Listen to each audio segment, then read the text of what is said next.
Muy buenas noches con todos quienes nos acompañan el día de hoy. Bueno, bienvenidos a un diálogo más. El día de hoy contamos con la presencia del arquitecto Javier Benavides. Javier, ¿cómo estás? Buenas noches. Hola, Tito, ¿qué tal? ¿Todo bien? Chévere. Gracias por haber aceptado la invitación y bueno, un saludo a todos quienes nos acompañen. Pueden dejar sus comentarios que los vamos a responder al final del diálogo. Bueno, para poner un poco en contexto la conversación del día de ahora, vamos a seguir con la temática de cómo algunos hechos históricos marcaron y fueron puntos de inflexión para la arquitectura, modos de habitar, el urbanismo, y a partir de eso empezar a conversar y teorizar sobre si lo que estamos pasando ahora es un punto de inflexión o puede ser un punto de inflexión nuevamente para la arquitectura. Eh, bueno, Javier, entonces te voy a hacer un resumen. Todos el día de ayer conversamos con el arquitecto Juan Francisco Pérez y, a ver, conversamos de la revolución industrial y cómo la tecnología en esa época precisamente influenció a la arquitectura, ¿no es cierto? Pusimos algunos ejemplos y tratamos de hacer un símil de cómo esa tecnología podría ahora o nos está influenciando.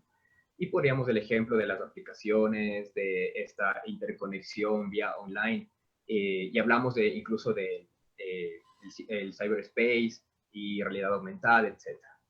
Y Juan Francisco también nos comentaba de la importancia, por ejemplo, de las ciencias sociales y el aparecimiento y la influencia que tuvieron en la arquitectura y cómo la arquitectura, digamos, se fue complementando con temas como el paisajismo, el urbanismo, obviamente, y las ciencias sociales de alguna manera influenciaron en una parte de la historia.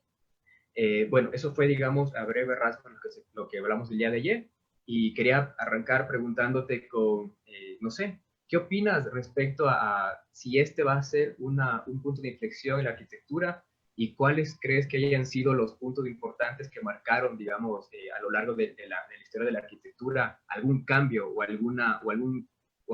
existió algún cambio en el modo de habitar?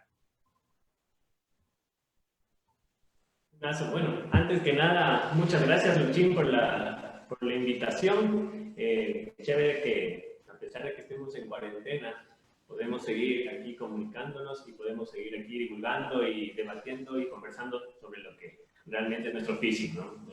La arquitectura. Bueno, partiendo de eso, sí creería que hay unos puntos de inflexión súper fuertes a lo largo de la historia, especialmente si nos enfocamos en el cambio de cada periodo historiográfico de la historia general de la humanidad, hablando en el fin de la Edad Media, al inicio del fin del Imperio Romano, luego la Edad Media y finalmente la Edad Moderna, ¿no? con el fin de la Edad Media. Y creo que esos han sido cambios fundamentales que han cambiado absolutamente el modo de habitar y el modo de cómo nosotros vivimos en las ciudades, ¿no? Y bueno, con lo que, un poco complementando a lo que me cuentas de la charla de ayer, parece interesante ver cómo la cuestión tecnológica, la cuestión de la revolución industrial, de alguna manera está influyendo hoy en día en.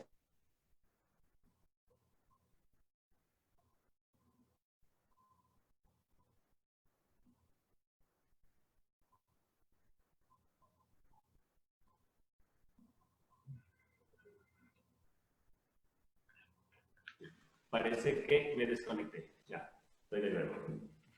Entonces, tomando en cuenta la referencia de la charla de ayer, de pronto esta serie de preguntas que podrían surgir en esta conversación podría ir hacia el lado contrario, ¿no? Tal vez, ¿qué pasa si es que podríamos aprovechar esta condición de aislamiento como una oportunidad de diseño y si esta condición de aislamiento va a cambiar sustancialmente la manera en cómo hacemos ciudad y en cómo vivimos? Entonces, creo que de las inquietudes que quisiera sacar a flote en esta tertulia, creo yo que sería el problema de la forma de la arquitectura. Eso creo que es un tema fundamental. En muchos casos creo que se hace caso omiso a esto y el problema de la forma arquitectónica no es solamente ligado a la academia o a la concepción de diseño o en el momento edilicio, Sí, no, el problema de la forma creo que está presente en cualquier situación, sea prepandémica, postpandémica, y a pesar de que la forma sea un concepto universal, un concepto trascendente, este va a influir directamente en cómo nos podemos adaptar con estos cambios o con estas coyunturas tan fuertes que, de alguna manera, en el 2020 el mundo ha cambiado, ya no va a ser igual. Inclusive hay ciertos eufemismos que a mí me molestan bastante. Bueno, ya sabes cómo me gusta expresarme un poco de esta manera. Y Tranquilo. me molesta que ahora dicen la nueva normalidad. Ajá. Y no hay nueva normalidad, es como decir nueva normalidad, simplemente es como decir nuevas ideas, nuevos absolutos, nuevas verdades. La verdad es verdad, oye, siempre la normalidad es normalidad y siempre, más bien, creo que estamos viviendo una especie de anormalidad desde nuestro punto de vista y eso es bastante relativo y podríamos sacar provecho de este tipo de anormalidad para seguir con nuestra sociedad, nuestra humanidad y nuestra civilización. Nueva normalidad no significa que ya, es normal, pero de otra manera, no es normal. Y creo que ahora podemos adaptarnos desde ese punto. Sería interesante afrontar este problema desde la propia disciplina. Siempre me ha gustado defender esta postura de cómo afrontamos nuestros problemas, pero en nuestros zapatos. Entonces, las preguntas que de alguna manera quisiera que salgan a flote hoy, sería chévere que nos metamos un poco en nuestro oficio y cómo desde nuestro oficio podríamos definir esta arquitectura post-confinamiento. Sinceramente, no veo que este espacio sea más como esos congresos todos formales y que, a ver, Luis, has organizado esto y yo les propongo una ponencia o algo por el estilo, ¿no? Más bien, vamos a traer una serie de imágenes y dar una breve explicación de ellas y al final podríamos sacar una conversación, ¿ok? Entonces voy Sí, a sí, compartirles, ¿sí? Javi. Sí, seguro. Creo que esa era la idea de las charlas y los diálogos, ¿no? Que sean bastante abiertos y sobre todo tener como una plataforma donde podamos expresar muchas ideas y muchos puntos de vista. Y discúlpame que de la emoción me olvidé de presentarte con la gente que nos está viendo. Entonces, verán, bueno, con toda la gente que nos está viendo, Javier Eduardo Benavides es arquitecto por la Pontificia Universidad Católica del Ecuador. Tiene un máster en análisis, teoría e historia de la arquitectura por la ETSAM, la Universidad Politécnica de Madrid. Como arquitecto independiente ha ganado algunos reconocimientos, de los cuales se puede mencionar el segundo lugar en el concurso internacional de ideas SC Movements 2011 con la propuesta de un edificio híbrido en Madrid. Y en 2019, por motivo del quinto Salón de Diseño en Cuenca, obtiene el primer lugar en la categoría Diseño Arquitectónico del concurso Bauhaus 100 años, con su pabellón Taller para una pareja, proyecto que está construido en Quito. Desde septiembre del 2014 hasta la fecha, es docente titular en la Pontificia Universidad Católica del Ecuador. También ha colaborado como docente en la Universidad SEC y en la Universidad Central del Ecuador. Últimamente ha desarrollado varias exposiciones y conferencias dentro y fuera del país. Discúlpame, Javi, y ahora sí creo que podemos entrar en los temas de conversación que nos planteamos. Gracias, Luchito, por esa presentación. No creo que era necesaria. Pero bueno, chévere, gracias. Vamos a... Entonces, creo que les voy a compartir estas imágenes y voy a ir hablando mientras les comparto pantalla de manera breve y, bueno, pues seguramente saldrán muchas inquietudes, ¿no? A ver, me ubico acá. Tengamos esto abierto. Compartir pantalla. Y va. Okay.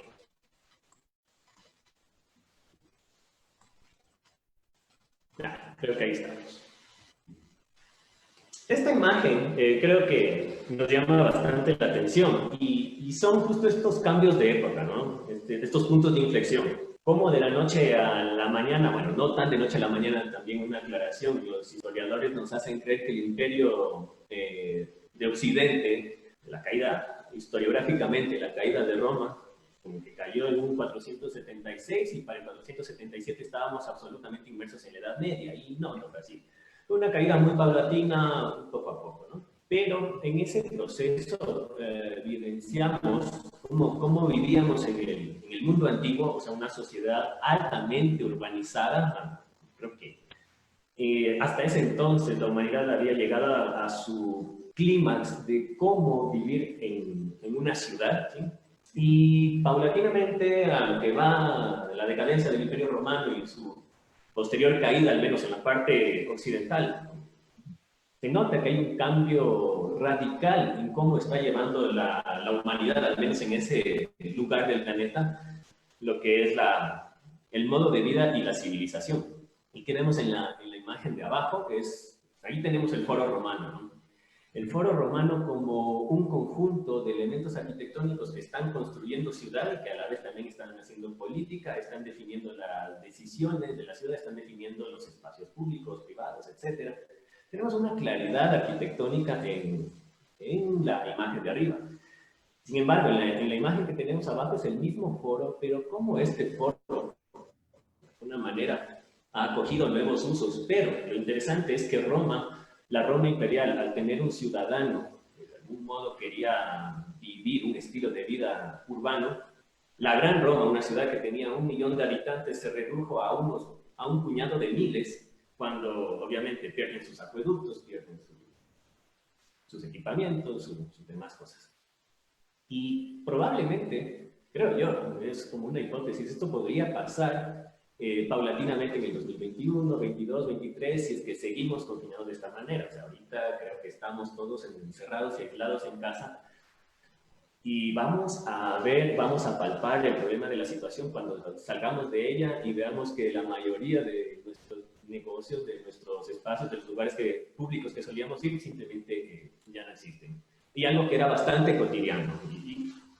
Y tal vez no por una consecuencia directa de la pandemia, sino ya por situaciones o daños colaterales de la situación económica, política, etc.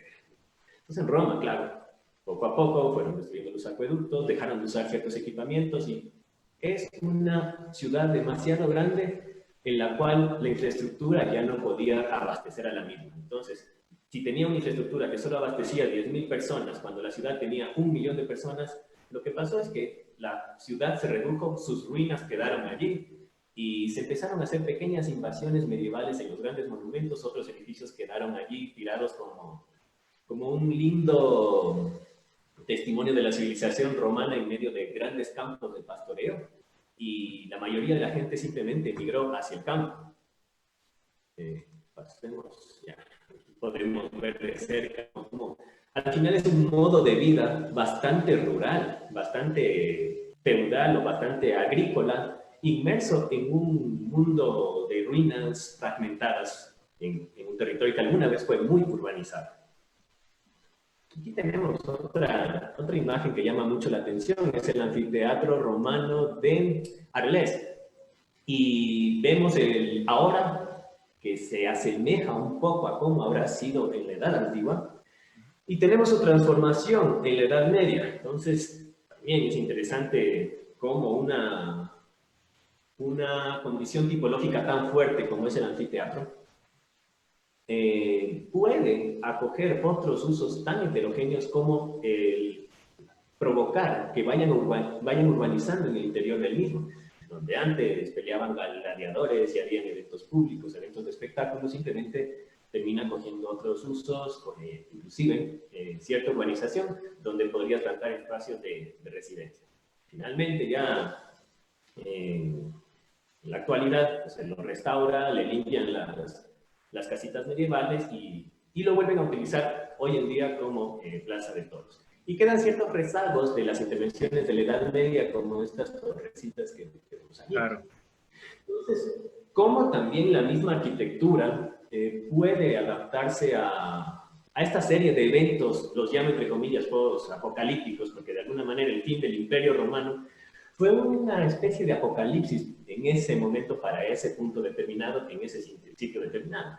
Y cómo se cambia totalmente el modo de vida, pero aún así creo que puede adaptarse perfectamente a la nueva manera de vivir. Es decir, la misma arquitectura con sus propias reglas, siempre constantes y siempre universales.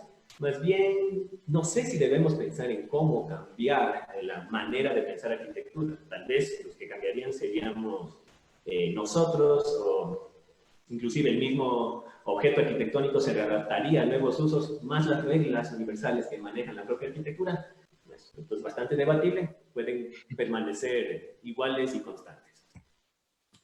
Acá tenemos otro ejemplo, ¿no? El Palacio de Diocleciano, estamos hablando del siglo III después de Cristo, y en la planta que vemos en la izquierda era tal cual lo había terminado el emperador Diocleciano, un palacio bastante grande, con una claridad formal y estructural, ¿no? Los usos están muy definidos, ¿no? Y cuando se convierte en una ruina arquitectónica, igual el palacio es invadido, el palacio de Spalato, de ahí viene la ciudad actual de Split, que es en la actual Croacia. Cómo este palacio ha sido invadido y nace una ciudad medieval, una ciudad completa dentro de lo que sería este palacio. Y bueno, es bastante interesante cómo no ha perdido su condición espacial, su condición estructural, a pesar de adaptarse a un nuevo uso y por ende a una nueva situación. Ya es un modo de vida para nada parecido al modo de vida de la antigua Roma. Aquí tenemos también una maqueta, una recreación, tal vez la recreación más minuciosa de lo que es la antigua ciudad de Roma. A propósito, en esta maqueta se demoraron años en hacerla, en los años 30, por ahí. Y vemos cómo era la ciudad en su máximo esplendor, ¿no? Vemos en la zona del Coliseo, una zona muy urbanizada, vemos la parte del Foro, la colina del Palatino, tenemos aquí el Circo Máximo. Es una zona bastante densificada. Y llama la atención que cuando Roma pues, pierde todos sus habitantes porque salieron flechados al campo, es un puñado de ruinas colosales donde en medio de esas ruinas colosales está sentado un pueblito chiquito llamado Roma con menos de 10.000 habitantes, ¿no? Claro. Y aquí vemos en esta imagen que ya es del siglo XVII, y cómo Noli representa esta idea de los llenos y vacíos de la nueva Roma, la Roma papal, la Roma barroca, contrastada también con los grandes vacíos urbanos donde se asentaba la Roma imperial, porque la Roma del barroco se da a un par de kilómetros de donde era el centro neurálgico de la Roma imperial. Y vemos aquí el anfiteatro, y es una isla botada ahí en un mar en este caso ya de prados verdes, porque los edificios, pronto, que eran ordinarios, que no tenían relevancia, ya han desaparecido. Inclusive el Circo Máximo ya dejó de existir, ya no hay graderíos allí, es una explanada de pasto y solo vemos ya esos elementos individuales totalmente disociados y fragmentados de la ciudad. ¿Por qué? Porque sus habitantes simplemente cambiaron de su manera de vivir. Y estas imágenes románticas llaman bastante la atención, especialmente la de la izquierda. Es como estar en cualquier zona rural, ¿no? O sea, era evidente ver en el siglo XVIII, en el siglo XIX, en la Roma, en ese entonces, la zona del Coliseo y del Foro, se establece como un suburbio de lo que sería la Roma moderna. Y efectivamente la gente salía ahí a pasear, a contemplar la ruina, a pasear, mejor dicho, a pastorear los animales. Y también pues lo vemos aquí en la fotografía antigua de la derecha. Entonces, ¿cómo también en vez de pronto plantear, podemos cambiar la manera de hacer arquitectura? No sé si será factible, podemos cambiar nosotros nuestro modo de habitar.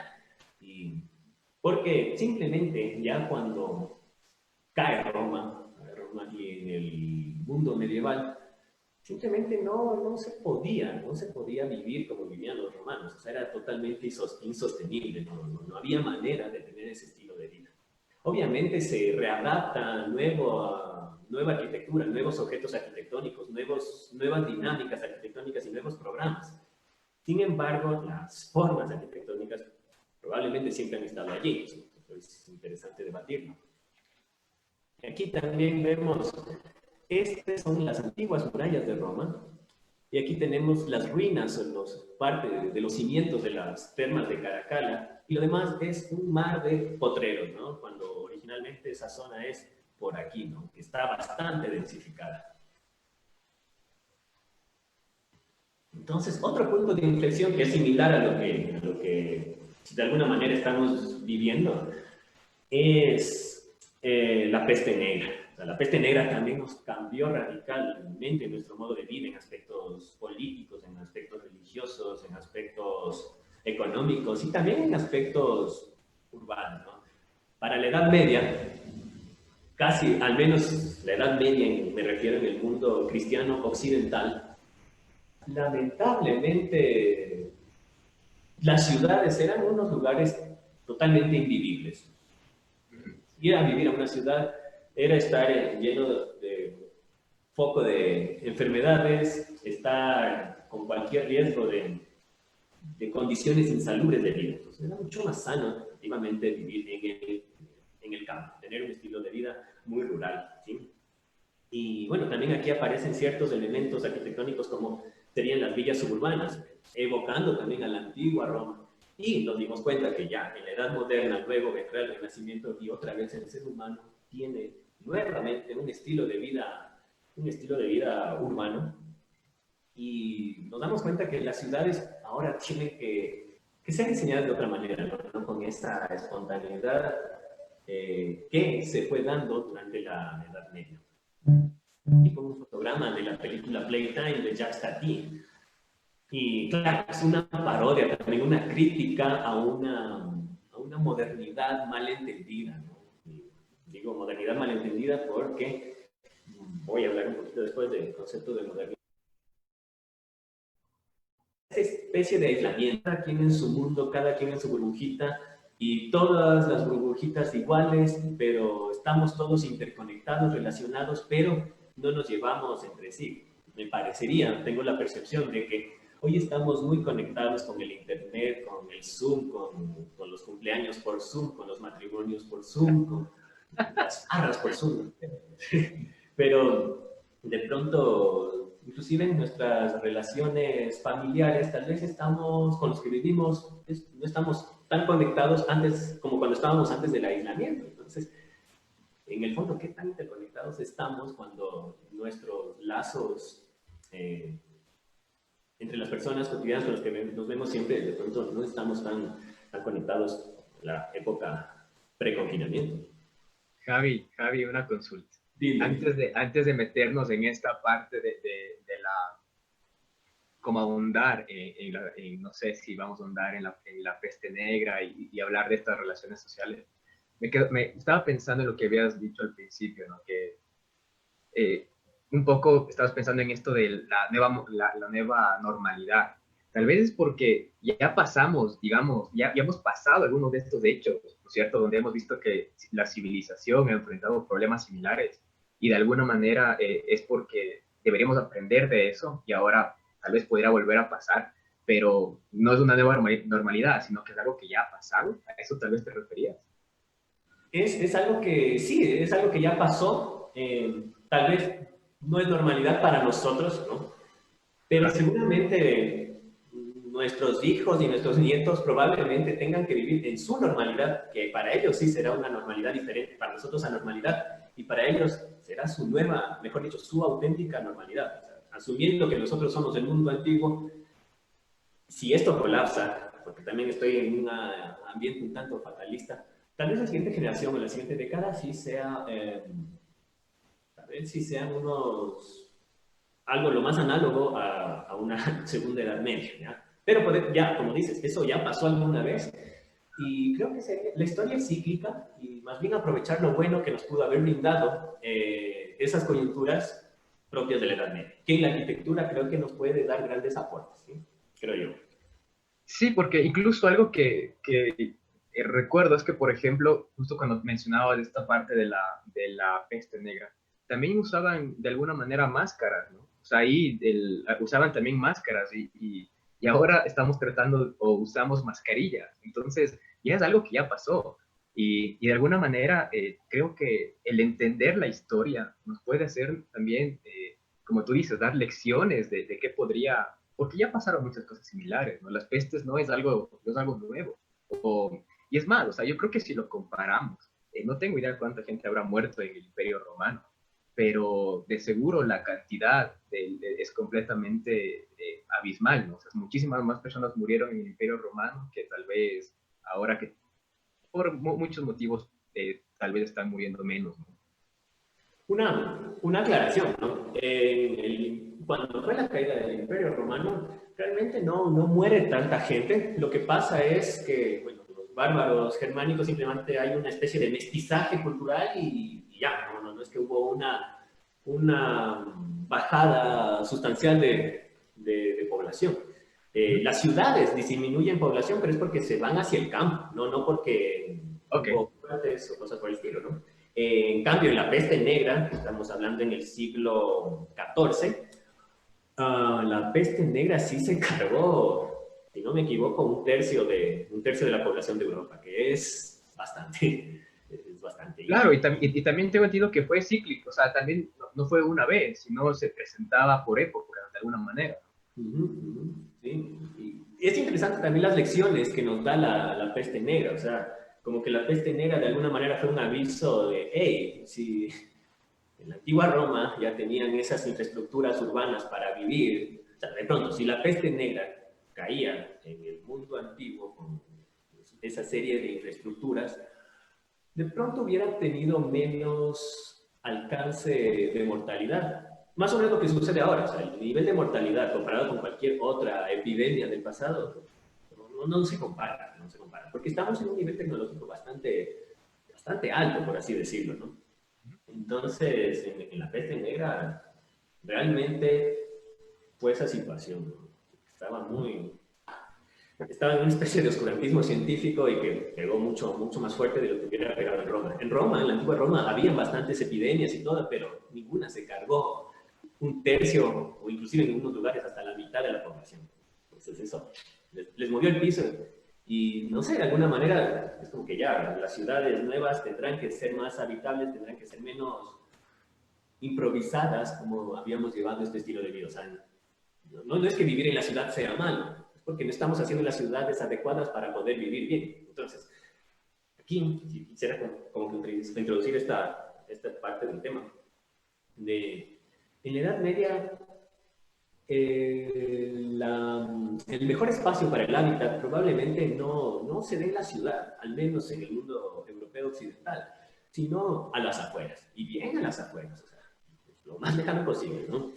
Y aquí quisiera rescatar esta idea, la idea del claustro o del monasterio, que eran espacios en los cuales de alguna manera se había trasladado la importancia del poder intelectual, del poder académico, del poder... Coincidencialmente eran los religiosos los guardianes de la ciencia y del... Pero no eran de ese estilo, sino eran grandes búnkers donde habían ciertos indicios de luz y de intelectualidad y de razón todavía. Y vivían una vida bastante, teóricamente, bastante sana, ¿no? No es lo mismo estar en un centro atestado de un París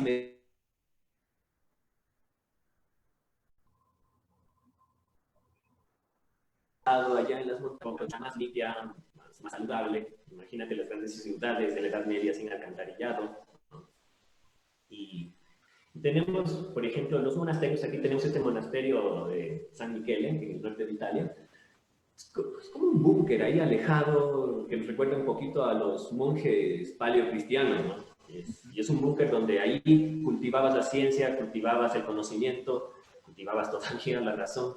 Y lo interesante es que no son ciudades, pero son pequeños refugios donde de alguna manera el ser humano vive en individualidad, en aislamiento, en introspección para mejorarse a sí mismo, pero a la vez vives en comunidad y en grupo con otro grupo de personas que tienen las mismas inquietudes que vos. Y aquí quiero rescatar la idea de Pier Vittorio Aureli, un libro muy bonito que se llama Menos es suficiente, donde hace una suerte de rescate o de reivindicación de la idea de lo que es la tipología de casa-patio o claustro. ¿Por qué? Defiende un estilo de vida ascético, ¿sí? Donde el ascetismo está ligado con la higiene, tanto la higiene individual, la higiene personal, como también esta condición de higiene colectiva, también higiene mental como higiene física, estar bien consigo mismo y estar bien con los demás.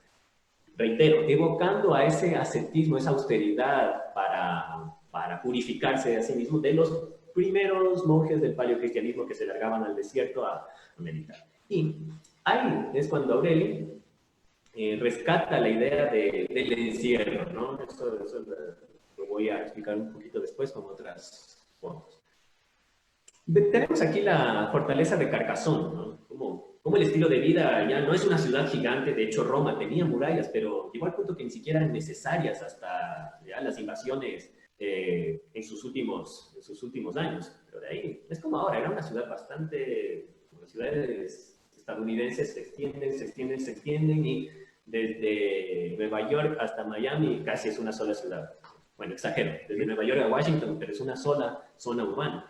En cambio, aquí tenemos una idea de ciudad compacta, ¿no? Una ciudad aislada, pero está rescatando esta idea de vivir en comunidad. Es decir, es totalmente autosuficiente. Por ejemplo, si tú a Roma, a la Roma imperial, antes de la Edad Media, tú le quitas... esa ciudad, mejor dicho, dependía de todas las provincias. Entonces, si le quitas el abastecimiento de trigo, se fregó. Si le quitas un acueducto, se fregó. Tal vez en la Edad Media no tenían las condiciones de vida de la antigua Roma, pero al menos eran autosuficientes. Digamos que yo estoy en un pueblito medieval cerca de París y París cae y no me puede abastecer cosas. Todo bien. En mi pueblito tenemos huertos, tenemos ganado, tenemos pozos de agua y a la final, en una especie de comunidad, podemos ayudarnos entre todos. Entonces también aquí viene una crítica y tal vez puede sonar un poco polémico, pero creo que esta situación nos está dando una especie de lección que se pone en duda el éxito, el fracaso del sistema capitalista. O sea, inclusive ya se está hablando bastante que es el inicio del fin del capitalismo, porque hoy en día, pronto ya ese sistema, con la situación en la que estamos ahora, está al borde del colapso. Me recuerda bastante a la perestroika en la Unión Soviética con el otro sistema, ¿no? ¿Y qué punto quiero rescatar? Esta situación de encierro, de vivir aislado, pero a la vez en comunidad, no la definen las decisiones sociales. O sea, al final, quien está ayudando a orientar de esa manera es la forma arquitectónica. Entonces, coincidencialmente, podemos ver que son ciertas tipologías a manera de búnker, a manera que la idea formal está encerrando a sus usuarios para que puedan vivir de tal manera. Es decir, la arquitectura como orientadora para que puedas vivir de una mejor manera a pesar de la circunstancia que haya pasado. Peste negra, coronavirus, caída del Imperio Romano. Y vemos cómo son, o sea, vemos esta situación tan estereotómica, tan solipsista, tan introspectiva, ¿no? O sea, toda la magia está adentro. Afuera puede caerse el mundo, puede pasar lo que sea, que si adentro estamos bien, todos estamos bien. Entonces estamos hablando también de una suerte de autonomía. Ahorita, lamentablemente, nuestra sociedad ha generado una condición de dependencia de todas. Analicemos nuestras ciudades más grandes, o sea, las más fregadas hoy en día creo que son Quito y Guayaquil. O sea, es evidente. De pronto pueblos como, no sé, El Ángel, pueblos pequeños, botados por la Sierra Ecuatoriana, seguramente su estilo de vida ni siquiera habrá cambiado. Como experiencia propia, mis papás viven en Los Chillos, un suburbio de Quito. Y la vida allá cuando les visito no ha cambiado mucho, es decir, no se nota tanto la pandemia. Yo vivo en el centro norte de Quito y pero siento que estoy en la ciudad, pero no vivo la ciudad. Es como que estoy viviendo una fantasía, estoy viviendo una ciudad de mentira, porque no hay ciudad. Estoy encerrado, es como que estuviera en mi cubículo encerrado dentro de las colosales ruinas de Roma. Más sano sería que me largue al campo. Entonces la Edad Media nos da esa lección. Bueno, esto no es una ciudad ni nada por el estilo, esto es una tipología militar, perdón, un uso militar que es el crack de los caballeros cruzados en Siria también. O sea, esta idea de cómo se encierra a sí mismo y cómo se desliga con el espacio natural circundante, ¿no? Acá tenemos el castillo de Dover en el Reino Unido igual es una condición de encierro, una condición de protección. De la misma forma te está definiendo cómo habitar. El monasterio de Monte Cassino, en Italia, aquí está en su condición original, una recreación de cuando era en la Edad Media, y rescatamos muchos estos elementos. Y es lo que hablaba Aureli, ¿no? Del patio como elemento, como una condición tipológica que puede evidenciar este ascetismo tanto personal, pero también cómo puedes vivir en introspección para superarte a ti mismo y a la vez para aglutinar o ser parte de una sociedad que trabaja en conjunto para el bien común. ¿Y qué necesitas? O sea, necesitas lo básico y necesario para subsistir. Por eso el libro se llama Menos es suficiente, ¿no? Ni menos es más, ni... Bueno, ahorita estamos en una situación que quieres chocolates importados de Suiza. Aguántate, hoy no puedes, ni siquiera tienes chocolates de Manabí, porque tarde o temprano, no sé si es que a largo plazo sigan viniendo camiones con insumos acá. Entonces, ¿cuál sería la solución? Hagamos postres aquí mismo, en nuestro departamento, en nuestras casas, en nuestros patios, en nuestros huertos, y estamos interconectados y les juro que yo no he visto la cara ni a mi vecino. Entonces, ¿qué tanto vivimos en comunidad a pesar de la mega interconexión que puede haber? Aquí tenemos una cartuja cerca de Valencia, ¿no? La de Agatha Christie. Bueno, primero, es una construcción medieval y luego transformada a lo largo de los siglos, pero miren qué moderna es esta planta. O sea, vemos esta conformación arquitectónica y sinceramente es bastante válida hasta nuestros días. ¿Y cómo pueden ser autosuficientes, no? Tienen aquí sus espacios individuales, pero acá tienen su gran huerto comunal del que todos obtienen sus recursos. Tenemos una comparación de la cartuja de Galuzzo cerca de Florencia y vemos la planta de la Tourette de Le Corbusier. Entonces, ese es el rescate, ¿no? Que quiere sacar a flote Aureli al respecto, ¿no? Tenemos esta serie de celdas, de espacios individuales. Todo bien, cada curita ahí vive muy aislado, rezándole a Dios, superándose a sí mismo, haciendo las cosas que le gustan. Nadie se mete en tu vida aquí. Pero acá, esto es un espacio de todos para el bien de todos y esto solo funciona en conjunto. Y aquí estamos hablando de una condición tipológica, es decir, una forma arquitectónica o un tipo arquitectónico que es un modelo que siempre ha existido y lo que hace el arquitecto es utilizarlo para organizar mejor su arquitectura. Cuando hablamos de tipo, estamos hablando de forma y estamos hablando de uso. Es decir, ciertas formas acogen cierto tipo de usos. Usos refiriéndome a condiciones. En este caso, condiciones de individualidad y de colectividad bajo una condición general de aislamiento. Es aquí como se manifiesta, ¿no? Y Javi, una consulta. Antes, perdón que te interrumpa. Dime. Y pensando en el hecho de que, de alguna manera, como nos comentabas, ¿no? El Imperio Romano se extendió tanto, incluso tuvieron que dividirlo, ¿no es cierto?, para poder controlar ciertas partes. Claro. ¿No crees que de alguna manera la historia nos pasa por encima y volvemos a repetir los modelos, pero tal vez sin prever que va, sin ser tal vez precavidos o prever antes que pase eso? Porque algo que tú comentabas es verdad, o sea, tal vez ahora no, estamos en una ciudad que no es ciudad, entonces cada uno está en su cubículo, pero no sé, tal vez este modelo, o sea, ahí nace una crítica también, o sea, el modelo de ciudad que estamos planteando, en el cual empiezas a depender de estos pequeños, no sé, del abastecimiento de pequeños lugares, ¿no es cierto? Se complica porque en este caso que no hay movilidad, ¿cómo llegan a abastecerte?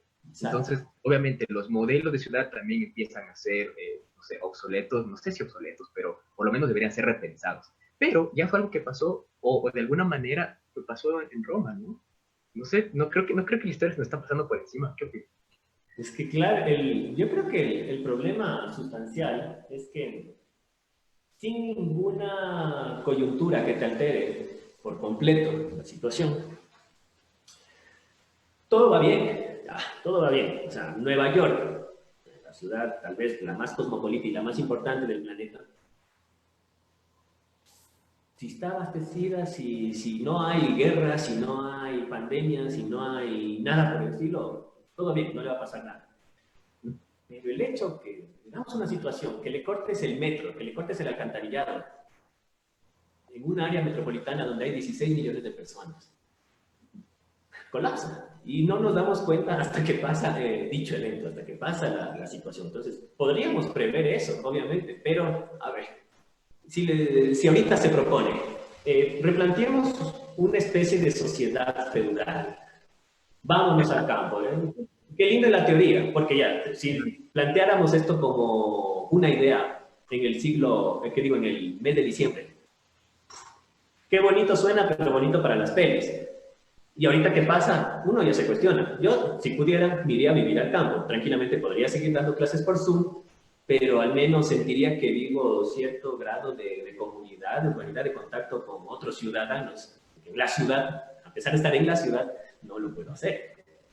Entonces, sí creo que hay que tomar en cuenta eso. De ahí, por ejemplo, aquí voy a hacer una muestra de varias plantas que se remiten a esta tipología, ¿no? Tenemos, por ejemplo, el Palazzo Strozzi en Florencia, tenemos este monasterio de Pavia, también, ¿no? Tiene aquí elementos que son públicos y colectivos, también esto, pero también está rescatando el aislamiento y la individualidad. Y este proyecto interesante de Aureli es esta villa comunal, ¿no? Cómo se remite esta condición de casa-patio.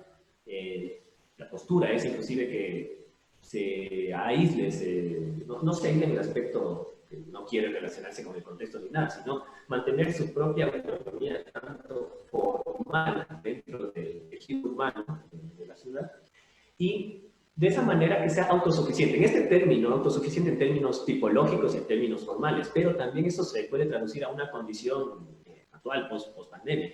Y lo interesante es que la misma forma arquitectónica, que reitero, es un concepto propio desde la misma arquitectura, está orientando cómo deben habitar estos manes de aquí. Tenemos claramente, o sea, una conformación cerrada, tenemos claramente aquí un anillo de área de servidores, y hacia acá sale un área pública y hacia acá un área privada. Es decir, los mismos elementos están definiendo qué es público, qué es privado, qué es servidor, qué es servido. Y es interesante si vemos en este corte, aquí tengo mi área servidora, acá tengo un espacio íntimo de mi célula para actividades versátiles. Y acá tengo un espacio, en cambio, público donde puedo salir a coexistir y conversar con mis vecinos, ¿no? Y eso creo que sería interesante porque llega al punto que en la, entre comillas, nueva normalidad, tarde o temprano deberíamos pensar qué pasa si es que este modelo de hábitat o modelo de ciudad puede aplicarse. Imaginemos que ya no hay casos comprobados de la pandemia en la manzana en la que vivo, ¿ya? En esta manzana no hay ni un solo caso. Chévere. Y para evitar más contagios, porque si no sale la vacuna, y estoy hablando en un aspecto bastante especulativo, sería bastante conveniente que, bueno, en mi terraza yo puedo empezar a sembrar X cosas y nos relacionamos, el pana de al lado me presta sus libros y ya no dependo de chuta, y ahora hasta que abran la universidad y necesito este libro físico y no todos los libros hay en el internet. Entonces, de esa manera como que nos empezamos a cooperar, pero sería mucho más evidente si la misma conformación arquitectónica nos ayuda a aquello. Y aquí otras situaciones posapocalípticas, en este caso creo que son más crueles, ¿no? También digo, por suerte es una situación que está cambiando el mundo, pero es una pandemia. Seguramente habrá afectado a muchas personas, pero por suerte no es una guerra. Vivir una guerra, vivir un conflicto bélico, creo que es algo brutal, que sería mucho más difícil recuperarse. O sea, ahorita, a pesar de que nuestras tipologías arquitectónicas no nos permitan relacionarnos, no nos permitan estar interconectados de verdad para ayudarnos y sacar adelante la crisis en la cual estamos, En una posguerra no, porque, o en una guerra no, porque simplemente tú le odias a tu vecino porque piensas diferente. Es así, al menos una guerra civil. Ujú. Y aquí tenemos una imagen de lo que es Beirut. Beirut en los tiempos de los 90 más o menos. Y Beirut quedó dividida en la guerra civil, ¿no? Y aquí lo que está de rojo, originalmente esa zona se llamaba la zona verde, porque claro, aquí quedó una faceta de Beirut, aquí otra faceta de Beirut, y de facto no tuvieron ni siquiera que hacer un muro como en Berlín, simplemente fue una zona donde los de Berlín oriental querían pasar al occidental y te avaliaban. Entonces, como quedó abandonada esa franja, empezó a crecer vegetación y la vegetación se tragó a los edificios, como vemos en la imagen de acá, y de eso, por eso es que se llama la famosa zona verde. Entonces, ¿cómo queda fragmentada? ¿Qué feo habrá sido? ¿Cuántas familias, cuántos amigos habrán quedado aislados? Ni siquiera con la opción de, ni siquiera hay un muro, los puedes ver, pero si es que caminas ese pedazo de jungla urbana, te van a balear. Hoy en día ya pues, han limpiado toda esta serie de elementos vegetales, han reconstruido muchos edificios y ya no hay mucho rastro de esta gran zona verde, que es muy similar a lo que está pasando, a lo que pasó con el muro de Berlín. Entonces, este era el Beirut de finales de los 80, inicios de los 90, ¿no? Una ciudad abandonada que se le tragó la selva. Y yo digo, sí, solo especulando, o sea, tal vez, digo, pensar lo peor, espero que no pase eso, pero pensar lo peor para que de alguna manera estemos preparados el rato de proyectar. ¿Qué pasa si el aislamiento no dura 3 meses, si dura 10 años, 20 años, 30 años? Esto me recuerda mucho a Roma. Esto fue lo que pasó en Roma. Se mataron, por alguna razón tuvieron que abandonar ese lugar y la naturaleza se lo trajo a eso y termina siendo una zona rural en medio de grandes ruinas. Pero es una ciudad que ya dejó de ser ciudad, ya no es una ciudad habitable. Entonces, si las condiciones de vida son mejores pronto en el campo, mucha gente va a migrar hacia el campo. Mucha gente no va a poder trabajar en la ciudad, no va a haber trabajo para todos. Pero el modo de vida del campo, sí, lo malo es que no estamos acostumbrados a eso. O sea, tal vez digan, me iría a vivir al campo. No, pero es que arquitecto y doy clases de la universidad, no sé qué. ¿Y por qué no? ¿Por qué no puedo ir al campo? ¿Por qué no podría adaptar los conocimientos de arquitectura en otras cosas? De pronto ya no va a ser no va a ser una práctica docente, una práctica académica, podrá ser una práctica ligado a lo pragmático, ligado a lo material. Podría variar de esa manera, ligado a cómo desarrollar nuevas condiciones tipológicas para poder hacer habitable el campo, para no dejar de ser urbanos, pero adaptado a una condición rural. Entonces, para eso creo que deberíamos estar preparados. Sí, Javi, perdón que te interrumpa de nuevo, pero creo que es súper interesante el hecho de que cómo la arquitectura a partir de su propia, desde el diseño y concepción, ya podría ayudar a estas cosas como bien hemos mostrado desde la tipología y forma. Uno. Y a partir de eso, justo decías, no sé, pensemos en que esto dura 20 años y qué pasa, cómo debería ser la arquitectura. Yo no sé qué opinas al respecto, pero yo creo que ahí es cuando nos damos cuenta de la importancia de que los arquitectos, y bueno, la gente en general, de alguna manera, sea también visionaria, eh, porque ¿qué pasa, por ejemplo, si solo nos enfocamos a resolver problemas de ahorita? Yo creo que la arquitectura se empieza a estancar. No sé qué opinas, se empieza como a estancar, empezamos a repetir modelos, pero yo creo que ahí viene la importancia de arquitectos, no sé, que pueden ser, y ahorita mostraste esta imagen, pueden ser proyectos que tal vez obviamente sean muy utópicos, pero creo que el ponernos esos temas sobre la mesa, como arquitectos, como creativos, o sea, creo que es fundamental para que la arquitectura siga avanzando.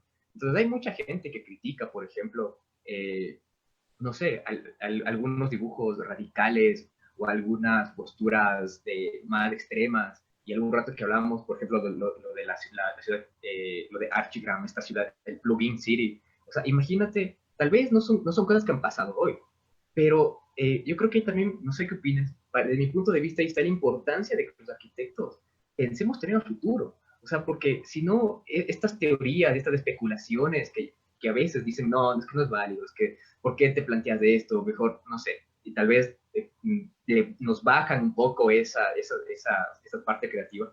Creo que ahí también tiene importancia de eso, ¿no? No sé qué opinas, Javi. Creo que más que nada, y ahora es el momento, digo yo, porque tenemos una situación real que está ameritando desde todos los campos de la arquitectura ver cómo podemos afrontarla, ¿no? Sí defendería esta idea de relacionarse con la condición tipológica, ¿no? Y no esta idea de repetir modelos, sino entender los modelos, entender racionalmente o la esencia de esos modelos que te brinda para poder adaptarlos en una situación real de ahorita, ¿no? Por ejemplo, como te decía, los claustros no es que son propios de la Edad Media, han existido en la Edad Antigua, en la Edad Media y en la Edad Moderna y han adaptado sus funciones de una manera brillante, ¿no?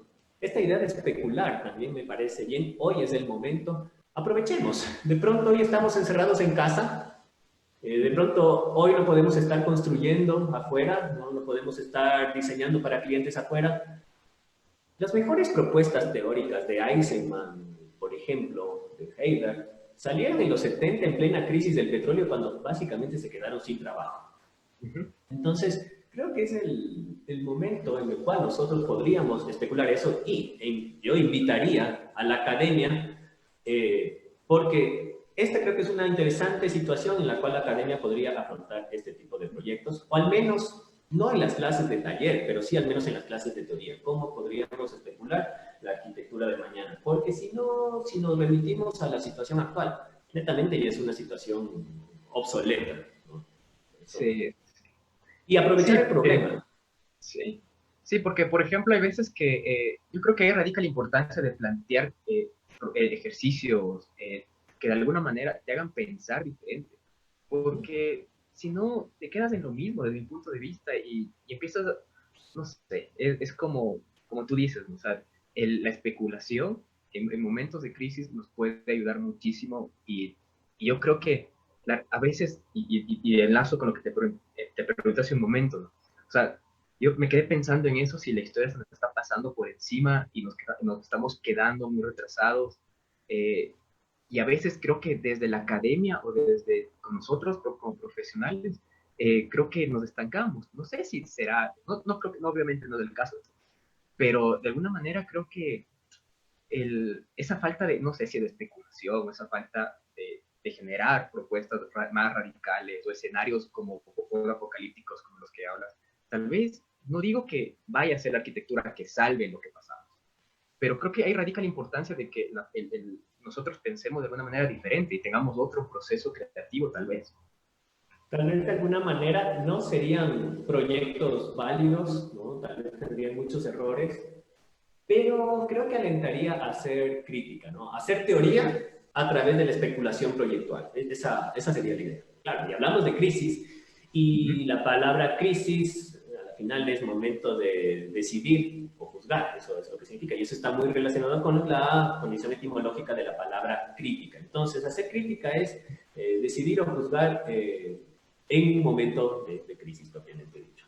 Y eso es también modernidad en un aspecto auténtico de lo que conlleva el verdadero significado de modernidad. Es decir, modernidad es el ahora, ¿no es cierto? Es el cómo medimos de manera justa el momento actual en pleno momento de crisis para replantear lo anterior y proponer un mejor presente. Es evidente, todo momento de modernidad termina tergiversándose y otra vez viene otra crisis y siempre toda posmodernidad hace una revisión crítica positiva a cada modernidad. Y creo que esto nos está planteando también el caso del proyecto de Rem Koolhaas, el Exodus, que está aprendiendo muy bien la lección del muro de Berlín. El muro de Berlín era una zona inhabitable, en Berlín era una serie de fragmentos desarticulados y hubiera sido interesante de pronto, en vez de llenar esos fragmentos, ¿cómo podemos coexistir y convivir de manera normal con este gran vacío urbano de primero las ruinas postbélicas, los terrenos baldíos que ya cuando limpiaron los escombros y lo que sería la franja del muro de Berlín? Porque no, nadie imaginaba que el muro de Berlín se lo iba a sacar en el 89. Ya tenemos un problema latente aprendamos a coexistir con el problema latente y demos respuestas arquitectónicas a dicho problema latente. Y la solución inmediata era que no, queremos esta, digamos, normalidad de siempre, o mejor dicho, ya el estereotipo de normalidad. Y lo lógico sería tumbemos los muros y volvamos a llenarle a Berlín como siempre lo hubiéramos imaginado. Y eso es lo que pasó, efectivamente fue lo que pasó. Y creo que ahí mejor dicho, se perdió una oportunidad interesante en la cual, cómo hubiéramos desarrollado otro tipo de diseño de ciudad, ¿no? O sea, por ejemplo, a mí también me llama la atención mucho el caso de Beirut. Hubiera sido muy interesante que inclusive la zona verde hoy en día sea un precioso parque que hoy en día represente la conciliación y la reconciliación postbélica ya de un Líbano unido, de un Líbano que pasó esta catarsis de la guerra y de alguna manera la zona verde sea un reflejo de eso. ¿Y cómo puede coexistir una ciudad fragmentada pero a la vez vinculada por un lindo parque verde con muchas ruinas en el interior? Hicieron caso omiso de eso, borraron la historia y tumbaron los edificios en ruinas, quitaron las hierbitas, volvieron a asfaltar y tunearon otros edificios. Y eso es lo que tenemos ahora. Y eso es chévere de Rem Koolhaas, porque Rem Koolhaas está tomando esta idea, a ver qué puede haber de positivo en la condición fragmentada, en donde cada una de las partes pueden ser aprovechadas en un solo elemento arquitectónico, pero evidenciando su fragmentación o su disociación de la unidad, ¿no? Y es interesante el Éxodus, cómo planteas un éxodo urbano, ¿no? De Londres normal, de Londres habitual, hacia esta prisión o esta cárcel voluntaria que es este eje de aquí. Y cómo poco a poco, bueno, te plantea de esa manera, como que este es el buen Londres y este es el mal Londres, cómo de alguna manera vas a habitar esta zona de aquí, y poco a poco se va a ir degradando, va a ir decayendo, quedará en ruinas, y esto será el nuevo Londres, ¿no? Pero recuerda mucho la diferencia entre la Roma imperial y la Roma barroca, porque la Roma barroca estaba a un par de kilómetros del epicentro de la Roma imperial, y fue así hasta el siglo XIX, cuando se empezó a reurbanizar toda esa zona. Entonces, me parece interesante la postura de Koolhaas respecto a cómo aprovechar esta idea de la condición fragmentada, y muy influida de lo que sería el muro de Berlín. Y aquí, a manera de, eso sí, también quisiera aseverar, no hay, en nuestro campo, al menos, creo que la crítica o la teoría se construye practicando, se construye haciendo, proponiendo. Y esta vez, me perdonas, Luchito, pero no he cumplido la lección. Siempre me gusta representar alguna aproximación proyectual a cada idea o postura que suele aparecer. Esta vez no te tengo más que un diagrama nomás hecho al apuro, pero chévere. Me dejas con el reto y me dejas con la tarea, porque sinceramente si no me hubieras invitado a este conversatorio, la verdad no sé, no tenía pensado realmente ponerme a profundizar en este tema, y creo que esta charla ya me deja full ideas que de pronto podría desarrollarlas proyectualmente, ¿no? Es una pequeña aproximación y digo, ya, pues Quito es demasiado grande para cómo está subsistiendo ahora con la infraestructura que tiene, ¿ya? Y es porque tiene una falta de definición arquitectónica, producto de una mala planificación, una planificación que hoy en día para nada funciona, y no es solo el único caso, todas nuestras grandes ciudades a nivel mundial están sufriendo de eso. Y bueno, ¿qué pasaría si es que Quito fuera una serie de fragmentos? Y como te decía, digamos que si aquí vemos que, ¿para qué tengo que irme de la Plaza de Toros, no? Desde la YEC tengo que irme al Megamasi de acá, si me puedo contagiar, si es que no puedo sacar el carro, Quito no tiene árboles, hace un sol de miércoles, no aguanto ese calor, si saco la bicicleta me pueden ir asaltando, como cada vez está más abandonada la ciudad, puedo meterme en ciertos líos, y en la tienda del barrio no hay, qué sé yo, las berenjenas que sí hay en el Megamasi, chuta. Entonces cambiar el modo de vida, ¿qué pasa si es que, y aquí es contradictorio, Quito es lleno de guetos residenciales porque nos encanta lamentablemente vivir en esos conjuntos funcionales, con muros para que que no te asalten, no te roben, pero afuera es un caos. Más bien aquí, sí, generar ciertos guetos, ciertos barrios, y claro, esto ya dejaría de ser Quito y sería Ciudad 1, Ciudad La Ye, Ciudad del Estadio Olímpico, Ciudad del Batán, Ciudad lo que sea. Pero ¿cómo pueden ser 100% autosuficientes? En este espacio verde se podrían sembrar cosas, o sea, tener esta vida de monasterio, ¿no? Aislada, pero ser lo suficientemente autosostenible para poder subsistir. O sea, aquí tienes una plaza de toros, aquí puedes hacer conciertos, aquí puedes sembrar, aquí puedes vivir, aquí tienes toda una serie de equipamientos, ¿no? Y a la final se convierte en una serie de varios fragmentos, pero ahí sí, ya no es un Quito de 3 millones de personas, sino un Quito que realmente pueda aguantar la infraestructura y seguramente mucha gente pues irá a buscar vida y oportunidad en el campo, perdón, tal como sucede a inicios de la Edad Media. Y bueno, quién sabe, aquí esto se convierte en una zona verde, ¿no? Una coyuntura diferente a la de Beirut, pero puede ser algo así. Y también son estas lecciones, ¿no? Son casos totalmente diferentes, pero creo que deberíamos invitar hoy en día cómo podemos redefinir, nuestra manera, cómo podemos, mejor, no cómo podemos redefinir la arquitectura, como reitero, la arquitectura no se redefine. Las ideas arquitectónicas y los fundamentos no se redefinen. ¿Cómo nos podemos redefinir nosotros para estas nuevas situaciones? Y aquí pongo 3 ejemplos bastante paradigmáticos, muy válidos. Y tenemos el Lissitzky con su rascacielos horizontal. Es muy interesante. Es un cambio de sociedad, es una nueva Rusia, una Rusia comunista, una Rusia que no se parece al mundo entero, una Rusia que niega el concepto de propiedad privada. Y buenazo, quiere hacer aquí, rescatar el espacio público, hacer un rascacielos, pero en este caso horizontal, para evitar, o sea, es una crisis que está provocando una crítica al típico rascacielos capitalista, donde estás especulando el uso de suelo y estás sacando provecho. No estoy para nada en contra de los rascacielos, por si acaso, pero lamentablemente el rascacielos te va a llevar a una ocupación máxima del uso de suelo, llevar a las personas más privilegiadas en los últimos pisos y las menos privilegiadas en los pisos de abajo, y además estarías multiplicando exponencialmente el costo del terreno y estarías quitando la mayoría del espacio público. Aquí Lissitzky quiere hacer lo mismo, pero, o sea, son los mismos fundamentos, pero está readaptando al ser humano a través de la arquitectura para vivir en esta nueva sociedad.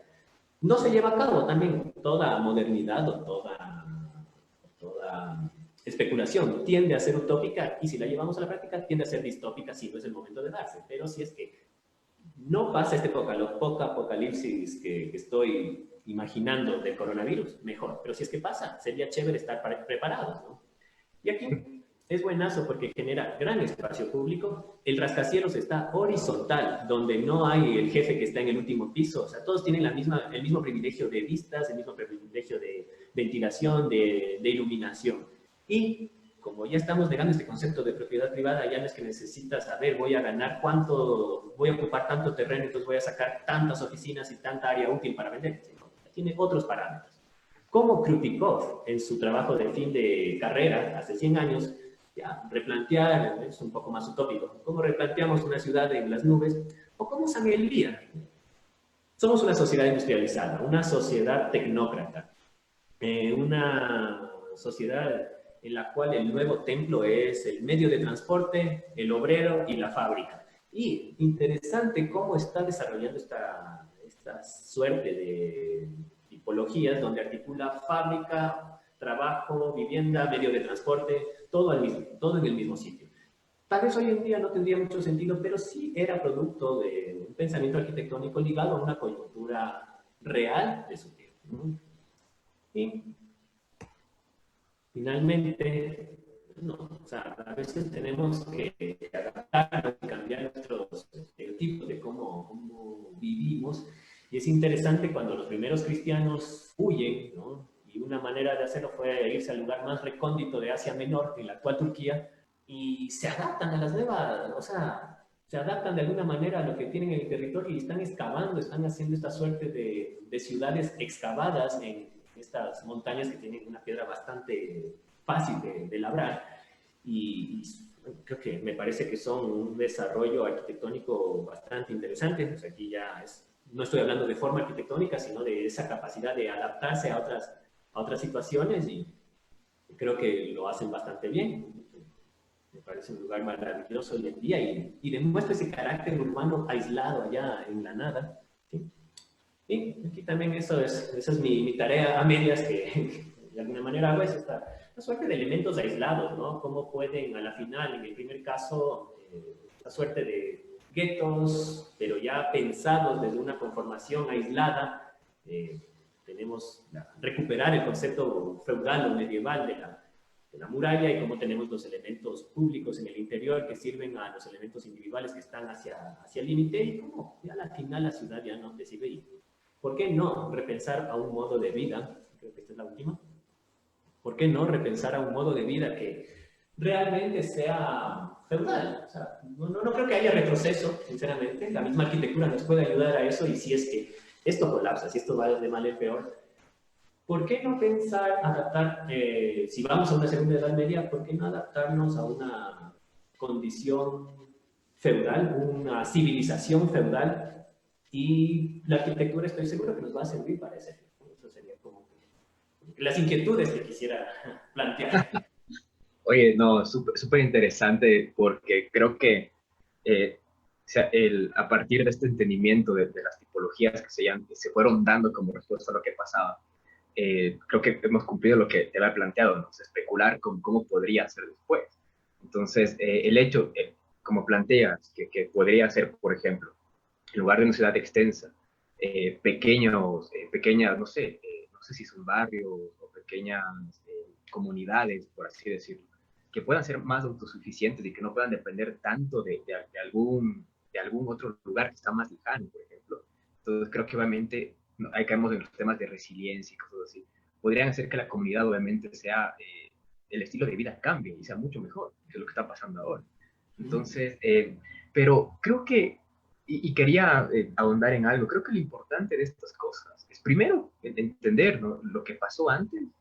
Creo que es por eso importante también conocer mucho de la historia, leer mucho, uno, y dos, el ejemplo que pusiste, por ejemplo, de Rem Koolhaas, creo que nace también de ese proceso de crítica, o sea, ese proceso de pensar qué va a pasar, porque, y ahí, de nuevo, quisiera ahondar un poco en el tema de la importancia de estos arquitectos que empiezan a especular y se van un poco fuera, digamos, de esa línea, no sé si es lo tradicional, pero la importancia de que haya gente que esté pensando más allá, creo que repercute muchísimo también para que la otra gente encontrara alguna solución.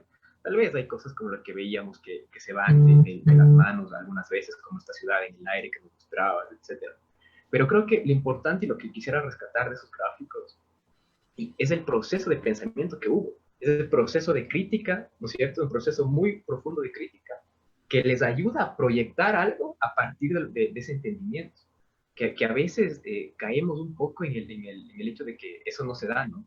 Entonces, yo a veces peleo con mis alumnos porque me dicen, no, es que eso no es posible, no, es que eso no se va a dar, no, es que eso no es factible.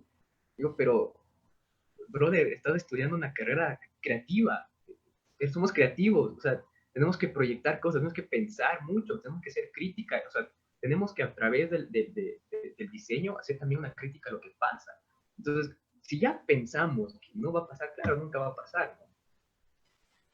Y eso es justo lo que creo que pasa ahorita. O sea, tus alumnos de pronto te habrán dicho eso el anterior semestre. Oye Luis, esto nunca va a pasar, esto no es real. Chuta. Resulta que ahora tal vez ya no lo puedes hacer. O sea, muchos de mis alumnos están por graduarse y tal vez ya no van a ejercer como creían que iban a hacerlo. Pero, o sea, eso también es lo chévere, que tienen una formación arquitectónica y de pronto tendrán que enfocar su capacidad arquitectónica para otros retos, ¿no? Y unos retos que no se desligan en absoluto de la arquitectura.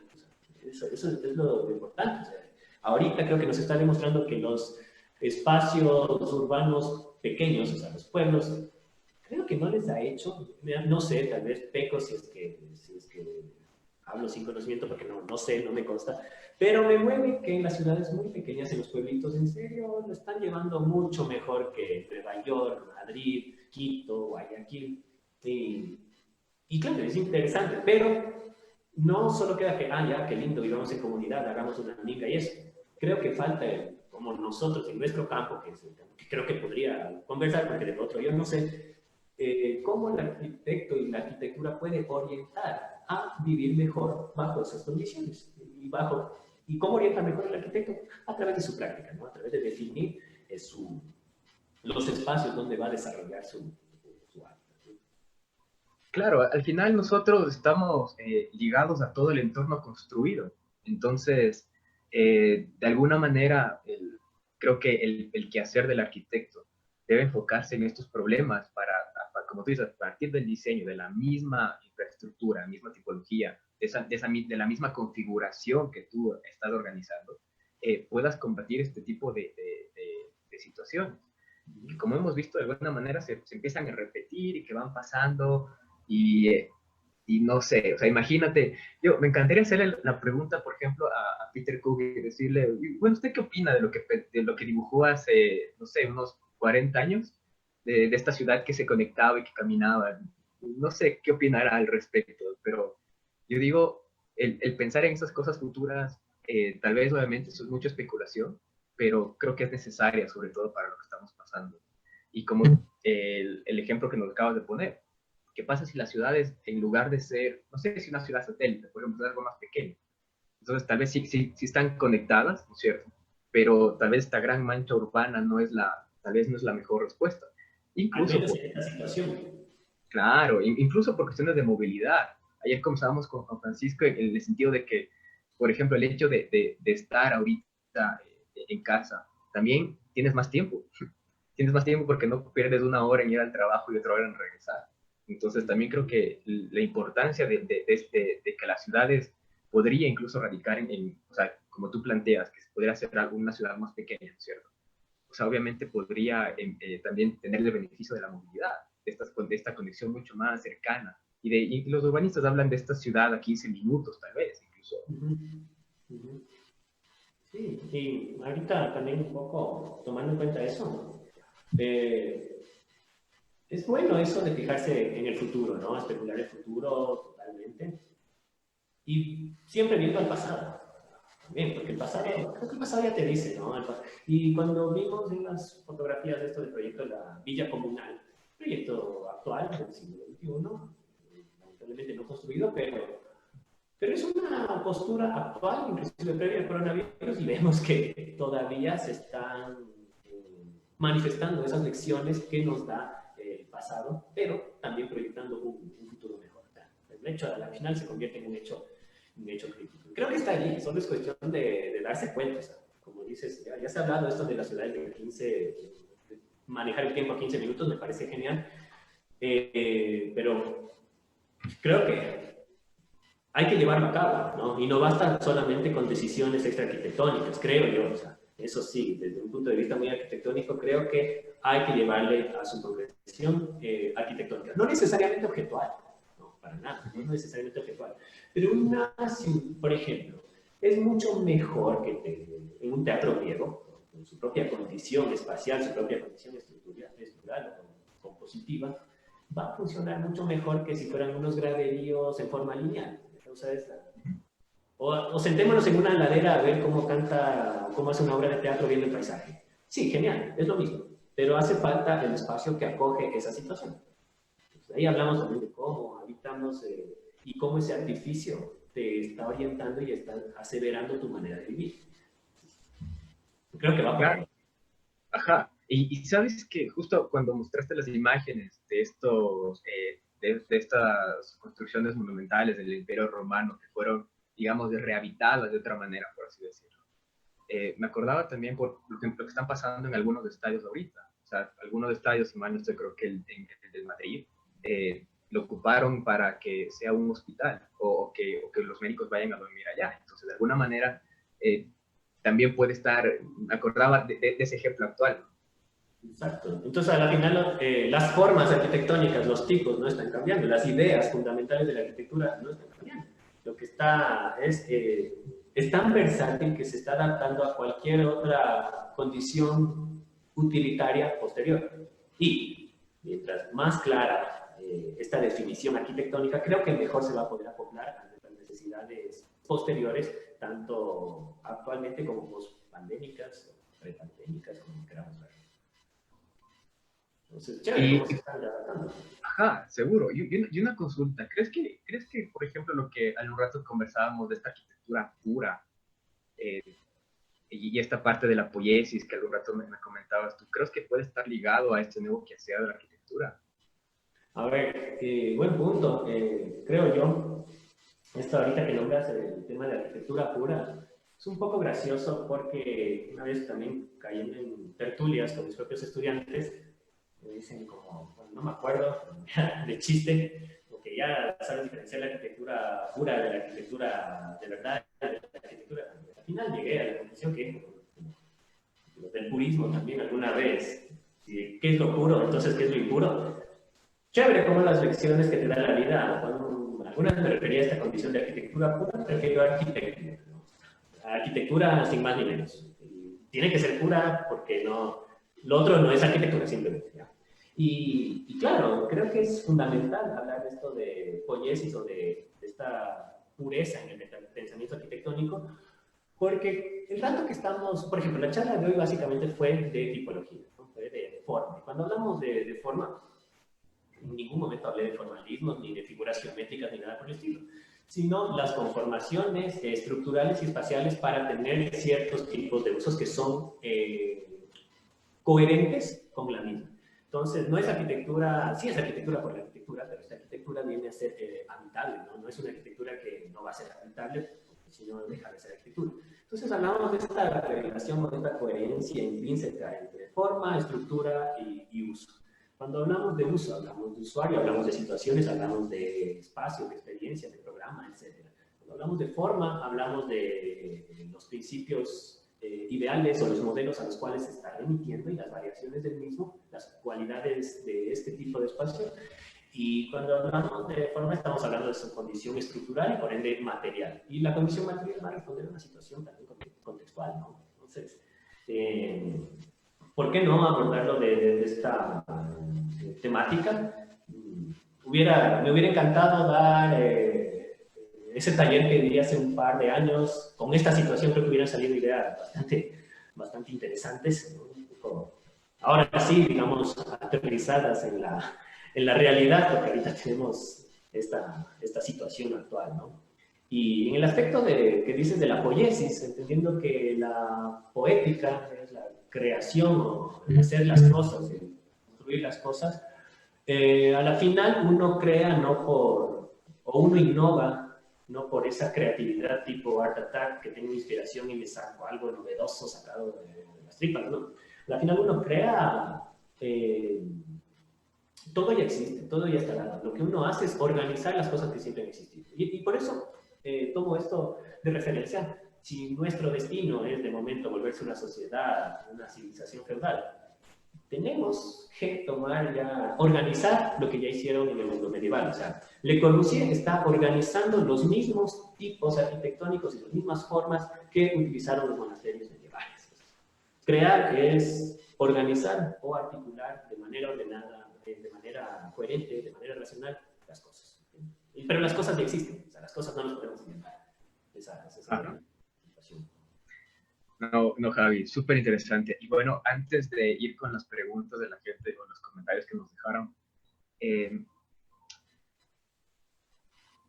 ¿qué crees que, digamos, para que esto, lo que está pasando, sea un buen punto de inflexión en la arquitectura y realmente podamos, como arquitectos, como profesionales, retroalimentarnos de esto y a partir, no sé, de X motivos, crítica, no sé, diseño, ¿cómo el arquitecto crees que pueda responder de una mejor manera? ¿Cuáles crees que sean los ingredientes? O sea, por ejemplo, no sé, yo pensaba, por ejemplo, la especulación, la academia, no sé, ¿tú qué opinas? Creo que hoy por hoy, el momento, o sea, la manera en la que se puede manifestar el rol del arquitecto y lo que ha quedado ahorita, creo yo, de momento, creo que de momento es la academia, o sea, o más que nada el pensamiento o la crítica o la teorización de cómo debemos hacer arquitectura, independientemente de la situación, pero la situación nos está dando ciertos matices, nos está implicando de una nueva manera de cómo afrontar la misma.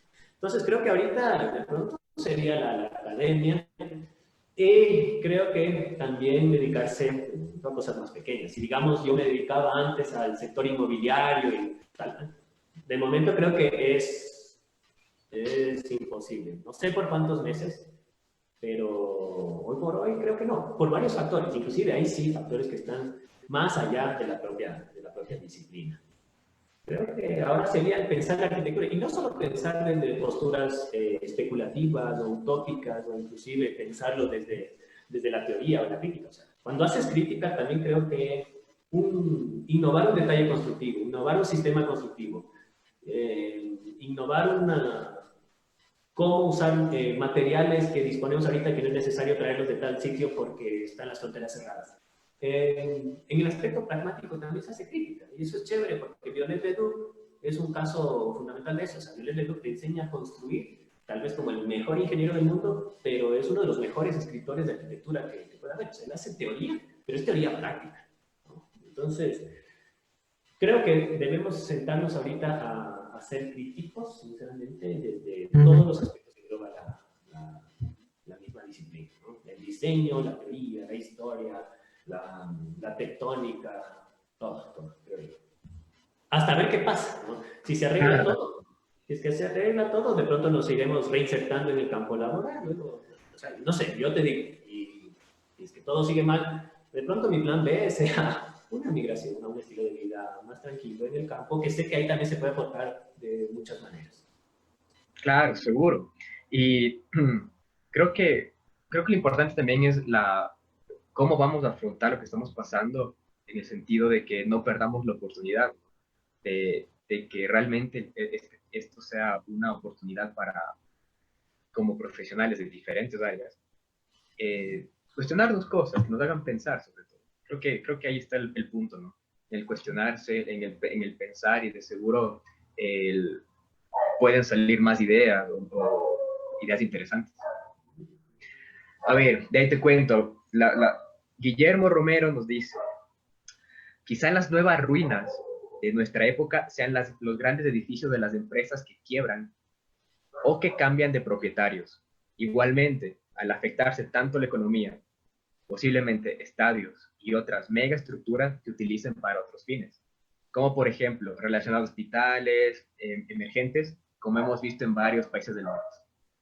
Seguramente, y hospitales, refugios, y luego quién sabe se puede convertir en viviendas. O sea, creo que eso es evidente, o sea, eso va a pasar, y eso ha pasado a lo largo de toda la historia. O sea, tenemos ahí los anfiteatros de la antigua Roma, los teatros romanos, el teatro de Marcelo, por ejemplo, tiene un palacio muy bonito ahí en la parte superior y ya no funciona como para nada. Pues, centro de espectáculos, que sí, simplemente ya no se hacían ni siquiera espectáculos en la Edad Media. Pues creo que va a suceder eso. O sea, si es que esto va de mal en peor, bueno, digamos que no va de mal en peor, no se vuelve la situación postapocalíptica que estamos ahorita pensando en lo peor para tan feo. Estoy seguro que muchos edificios en los próximos meses van a quedar abandonados. O sea, acordémonos nomás del caso hasta que le regeneren a la licuadora. O tantos edificios que están por el ejido, por la 10 de agosto, abandonados. Yo creo que va a subir el número de esos edificios exponencialmente y luego vendrán invasiones, vendrán los reciclajes de usos, perderán validez, ¿cierto? Por ejemplo, no sé si a futuro nunca, sabes que nunca he sido fanático del deporte, si alguien que es fanático del deporte me escucha, que disculpe. Yo nunca he sido fanático del fútbol ni nada por el estilo. Para los que les gusta el fútbol, esperaría que vuelvan a ver partidos de fútbol de aquí al siguiente año. Pero hoy por hoy es una situación bastante obsoleta, como las peleas de gladiadores se volvieron tan obsoletas en el siglo V después de Cristo, que creo que los estadios nos pueden servir de otra manera hoy en día, ¿sí? Y Sí, sí, sí. claro, creo que eso sí diría, mientras más clara la arquitectura de dicho elemento para coger, de alguna manera trascenderá mejor o peor a lo largo del tiempo, ¿no? Interesante. Diego Guaraca, lo bueno de la crisis es el cambio. Sí. Eh, claro, seguro, ¿no? Como te decía, creo que es la oportunidad, o sea, no debemos dejar pasar esta oportunidad, porque ya a ratos escucho como que está, no sé, hay personas que están esperando como que todo vuelva a la normalidad y ya quieren salir Y obvio, todos queremos que vuelva a la normalidad, pero ¿cómo vas a regresar a esa normalidad? ¿Igual? O tal vez algo cambió o repercutió en este tiempo, ¿no? Exacto, sí, de acuerdo. El cambio está, creo que en el cambio está todo. O sea, si no hubiéramos, si no caía Constantinopla, nunca hubieran optado por buscar recursos. Bueno, eso tuvo sus malas consecuencias, lamentablemente pagamos nosotros los americanos con eso, pero de alguna manera innovó exponencialmente los medios de transporte como la navegación, la búsqueda de nuestros nuevos recursos, posteriormente la falta de recursos naturales de Europa del Norte les motivó de alguna manera, acelerar su proceso de industrialización y luego terminan pagando piso todos los que alguna vez fueron las tierras más ricas y fue un cambio de dominio, pero de alguna manera así todo cambio implica eso. Tal vez va a sonar un poco feo, ¿ya? La misma Segunda Guerra Mundial, muy atroz, muy fatal en muchos términos, pero si no fuera por la innovación que hubo en ese tiempo, tal vez hoy en día estaríamos con avionetas todavía haciendo 4 transbordos para ir cruzar el charco y esto se innovó de tal manera para poder ir de un sitio a otro con estos aviones que tenemos hoy en día. Eso nos llevó a la Luna, eso nos llevó a la exploración espacial y de algo nos ha de servir. O sea, somos una civilización bien compleja. Pero sí, en el cambio creo que está el chance de renovar las cosas. Frido nos pregunta, ¿la forma condiciona el uso? Frido, sí sé quién es, le tengo mucho cariño a él, el alumno. La forma condiciona el uso. Totalmente, totalmente. ¿Por qué? No, X elemento o contenedor arquitectónico no es una caja a la cual le meto un papelito que dice baño, otro papelito que dice dormitorio, otro papelito que dice sala. Tengo el monasterio. No es un papelito que digo, a ver, letrerito, aquí es el patio, aquí es la celda, aquí es el comedor, y no es una parcelación. Lo que Aldo Rossi establecía la diferencia entre indiferencia tipológica versus indiferencia distributiva. En cambio, cuando hablamos de indiferencia distributiva, es que me da igual distribuir o parcelar el espacio en funciones. Ahí es cuando realmente estás pensando en arquitectura, porque cuando somos indiferentes en la distribución de funciones, estamos pensando en el tipo. Y el tipo es el que te orienta a ubicar las funciones de manera correcta, en la cual sea consecuente y coherente con su propia forma. También me gusta recordarles a los chicos, a los alumnos de primer semestre, especialmente, recordar lo que dice el Alberto Campo Baeza. ¿Por qué los bebés son bonitos? Es porque sus huesos son bonitos, ¿no? Entonces, su exterior, su morfología va a ser consecuente de su estructura, y esa estructura tiene esa forma o esa apariencia simplemente por la razón para que fisiológicamente el ser humano funcione bien. No podemos imaginar planetas en formas de cubo porque la misma ley de la gravedad va a hacer que no funcione así, y simplemente sería todo un caos en el cosmos, que ya es un conjunto de elementos que están en orden. Entonces la forma siempre va a ser consecuente al uso. Y en caso que no sea, y me refiero al uso no al utilitarismo ingenuo específico, ¿no? Sino a de qué manera puedes darle una lógica habitable a esa forma arquitectónica. O sea, no vas a poder hacer un elemento de espectáculos en una estoa o en una torre, pero sí en un anfiteatro, sí en un teatro. Entonces, son formas que orientan al humano a habitar de cierta manera. Claro, o sea, a ver, yo diría que más, no sé si le condiciona, pero de seguro van de la mano, ¿no? O sea, el hecho de que tienes un espacio, una forma, si es forma por forma, pues hay un problema. Entonces, obviamente, dentro de ese espacio va a pasar algo. Y creo que es importante, no sé, hablar de qué pasa con la caracterización de ese espacio. Entonces, la forma, de alguna manera, va a responder a ese uso, a esa utilidad, a esa caracterización del espacio que estás planificando. Porque si coges X forma y simplemente le divides, puedes, como tú decías, ponerle aquí el nombre de sala, aquí el nombre de tal, el nombre de tal. Es parcelación, es distribución. Exacto, estás como acomodando cosas, pero realmente no estás entendiendo que el uso y el espacio de ese diseño va de la mano con su forma, con el carácter que va a tener el espacio. Si no, Sí, entonces por eso diría que tal vez no es que le condiciona la forma, pero van de la mano, seguro, se relacionan, ¿no? Sí, o sea, siempre va a ser una sola entidad, ¿no? Siempre se van a relacionar en mutua coherencia. Uh-huh. María Emilia Araque, no solo en teoría, sino en taller debería ser fundamental un enfoque hacia una arquitectura atemporal. Uy, eso sí, es evidente, ¿no?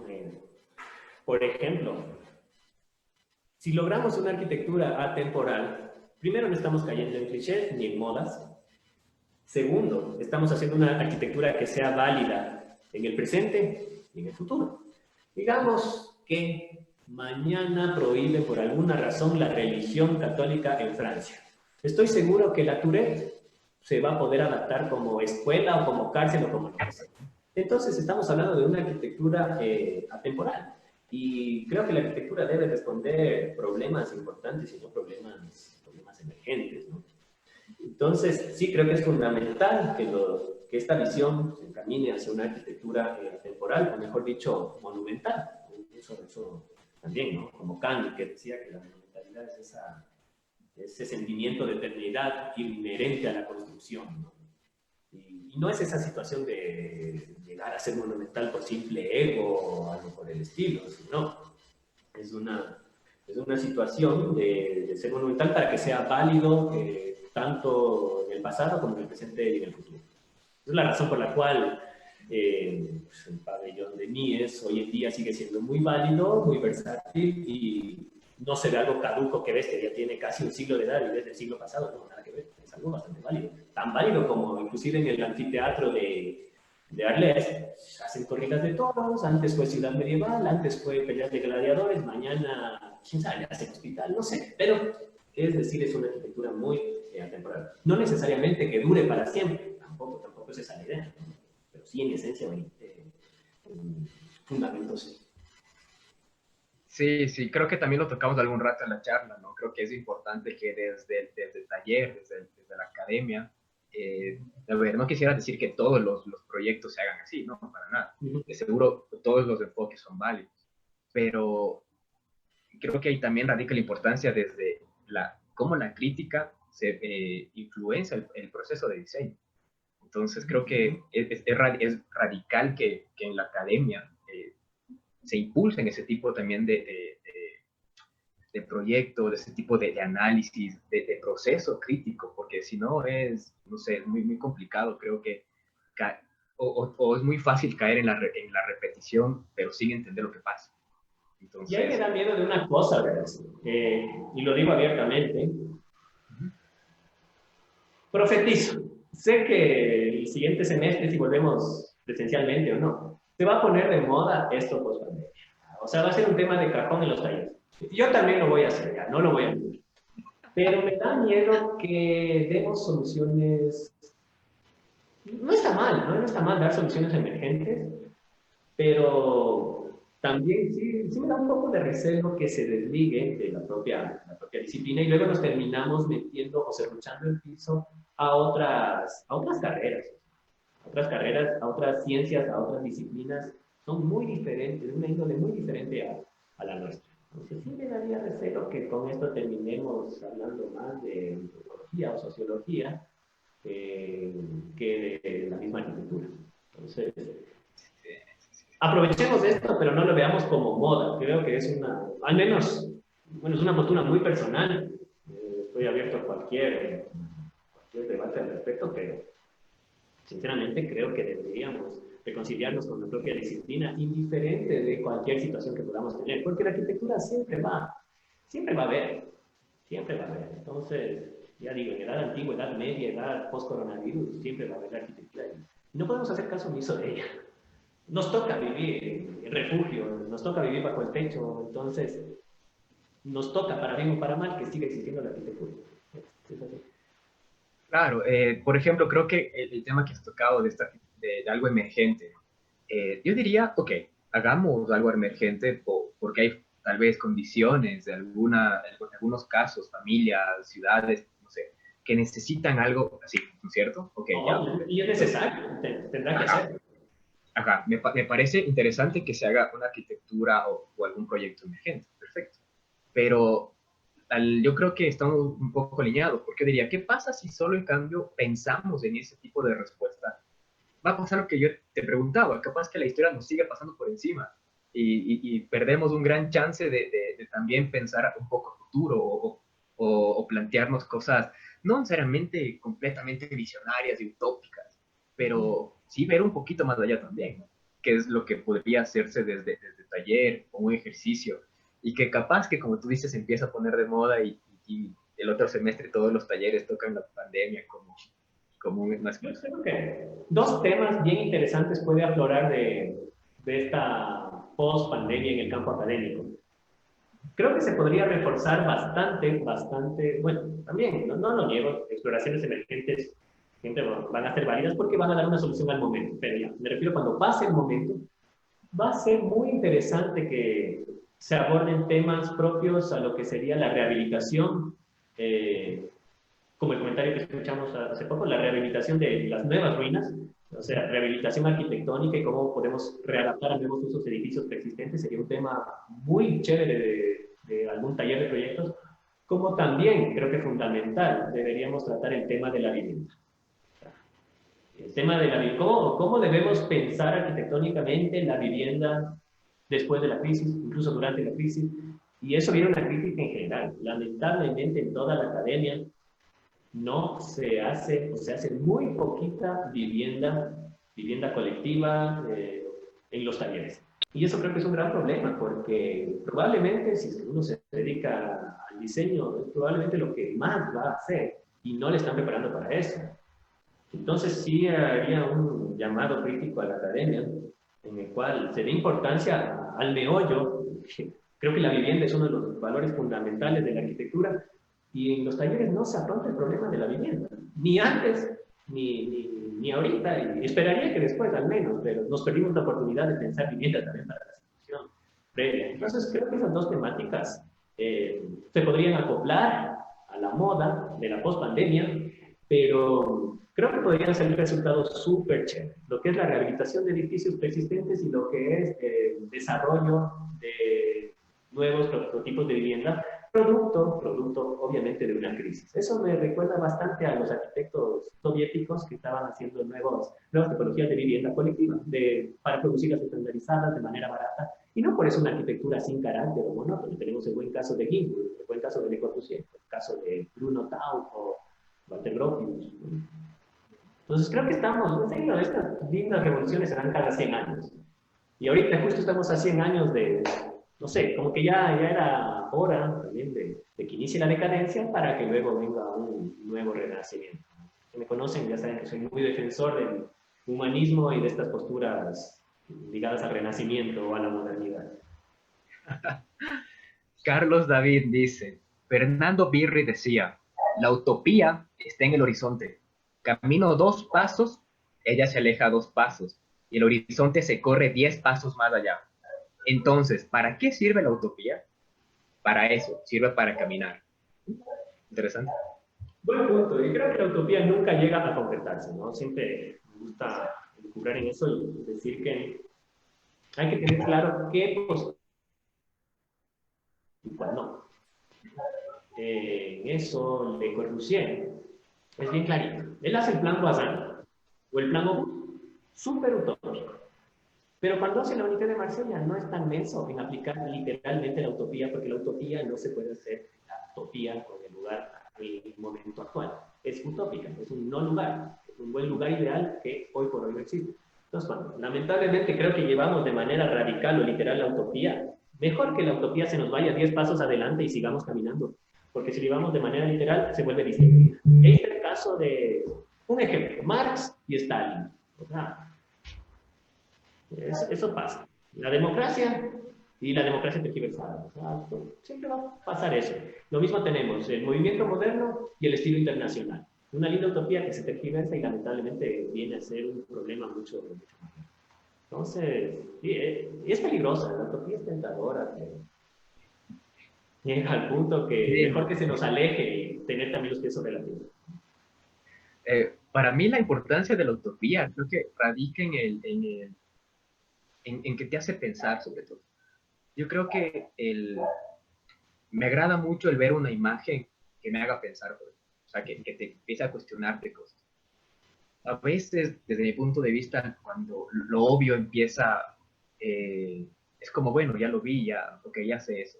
Pero creo que la importancia de la utopía, desde mi punto de vista, radica en que más gente, o sea, no sabes con qué enfoque va a ver otra persona, qué le va a hacer pensar, una postura o escuchar o ver un proyecto utópico o un proyecto o una utopía desde otra ciencia, desde otra área, de otra disciplina.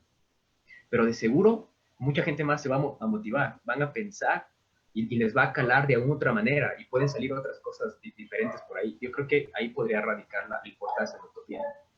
Exacto, sí. Y claro, puede dar ideas a otras personas, pero sin un bulé. No había, sin un bulé no había muchos movimientos que se dan en la modernidad, siglos después, 2 siglos después.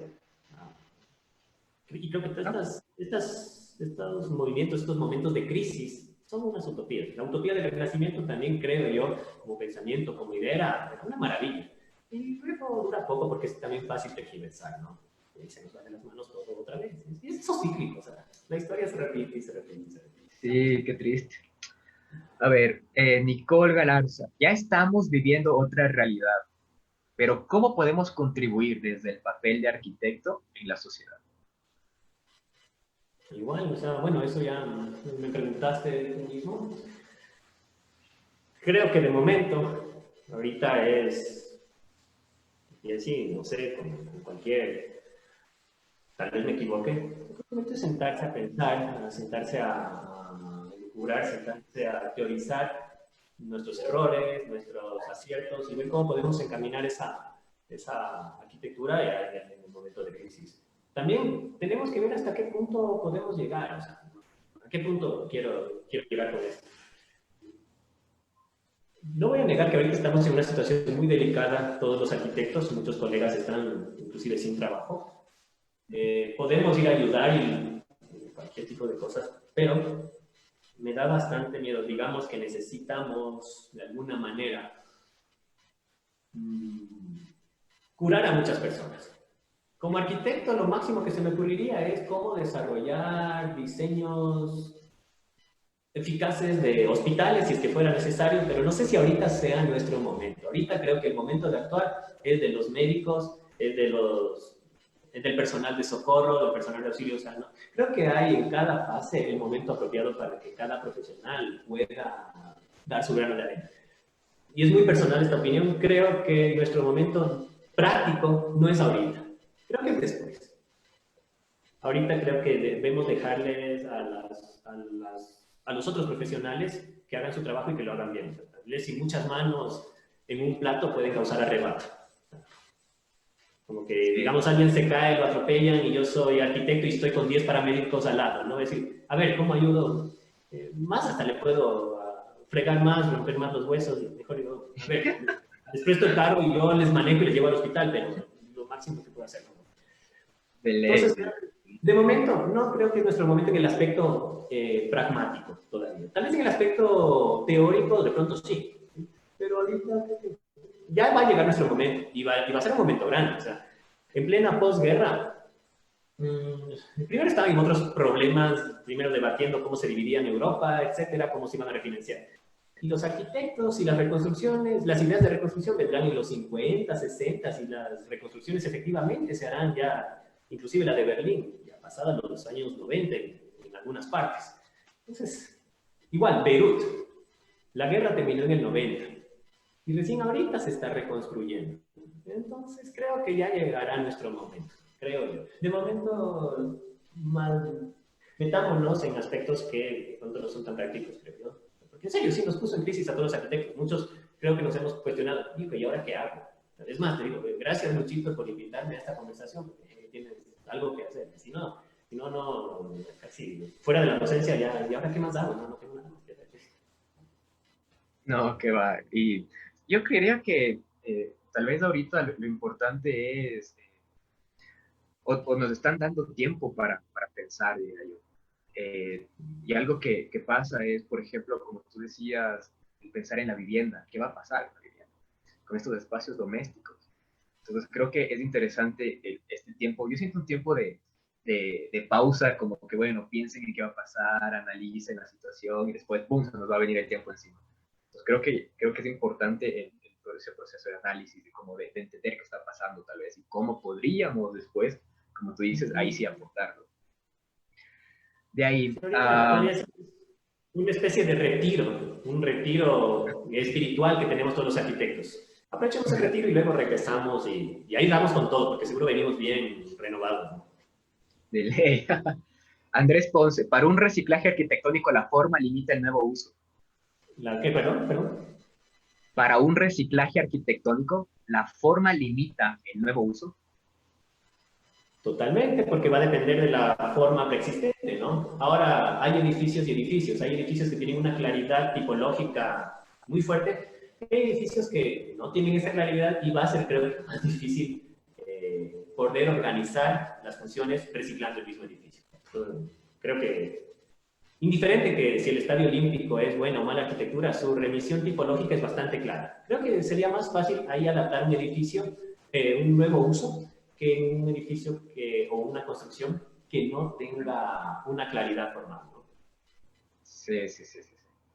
De ahí, verás, nos pregunté, Ivonne Toaquiza, ¿de alguna manera se podría llegar a modificar o invadir la vida del campo?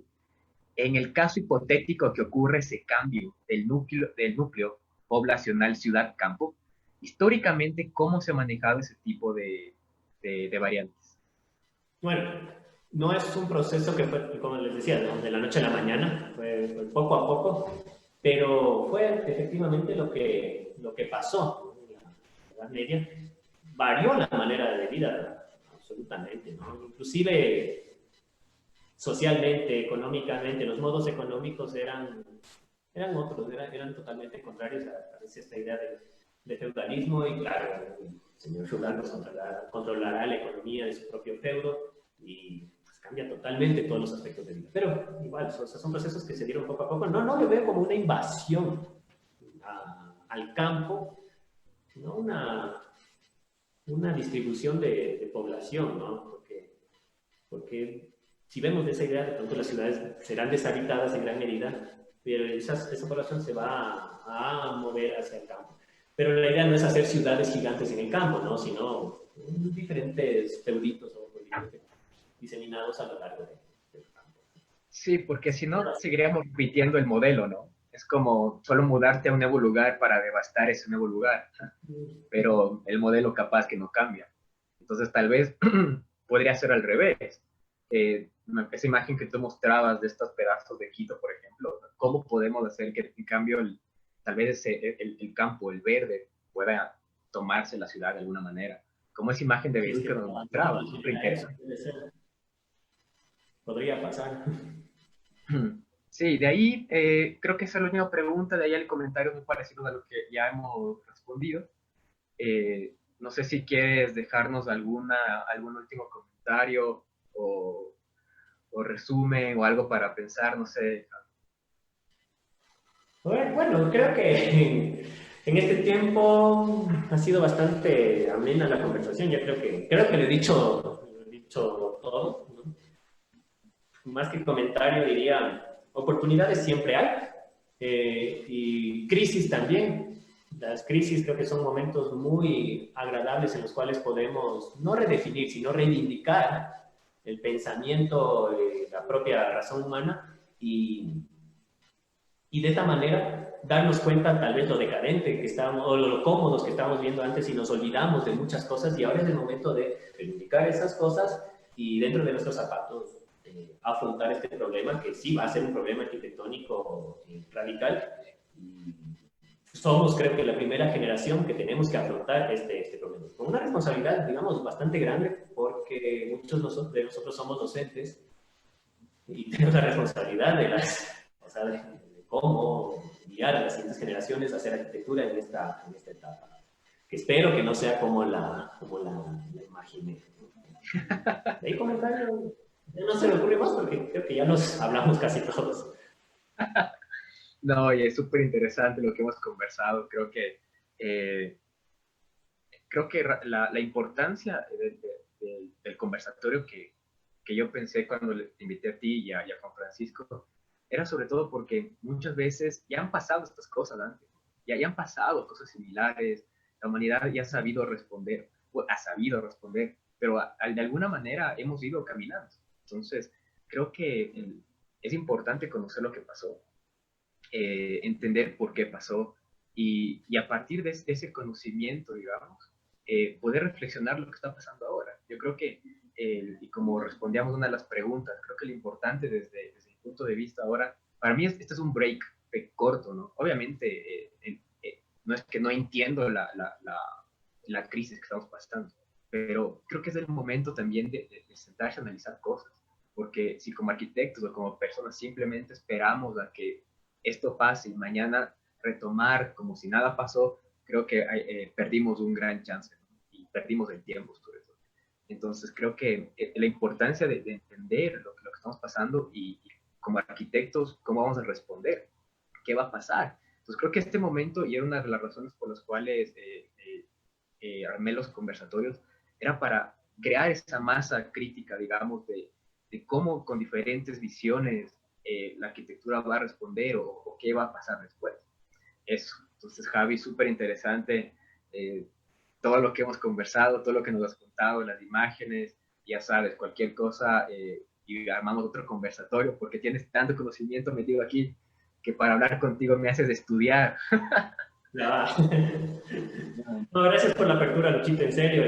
Y gracias también por dejarme, como les dije, con esa tarea pendiente, ¿no? Me Sí, cogiste en curva y, bueno, chévere, porque me sentaste a ponerme a pensar de estas cosas. Y buenazo, ¿no? Creo que no, sí gracias, logramos gracias a ti.